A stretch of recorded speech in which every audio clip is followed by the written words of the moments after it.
Ak využijete možnosť schválenia hypotéky vopred, teda že necháte si hypotéku schváliť vopred, ešte skôr ako idem kupovať a nájdem si nehnuteľnosť, ktorú chcem kúpiť, alebo ešte skôr ako začnem s výstavbou svojho rodinného domu, takúto hypotéku nezačnete splácať od schválenia. Nie, až od načerpania. Teda, tvárme sa, že dnes mi schválili hypotéku. Nehnuteľnosť, ktorú chcem kupovať, nájdem za 5 mesiacov.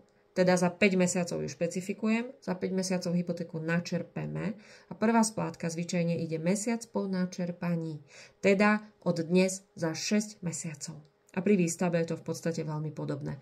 Dnes nám schvália hypotéku, dajme tomu za 5 mesiacov už mám stavebné povolenie, začnem s čerpaním hypotéky a prvá splátka zvyčajne ide mesiac po načerpaní, teda za 6 mesiacov. Kým hypotéku nenačerpete, hypotéku nesplácate. Hypotéku začnete splácať až po špecifikovaní nehnuteľnosti a po načerpaní hypotéky. Krásny deň. Ak sa čokoľvek potrebujete opýtať, písnite do správy.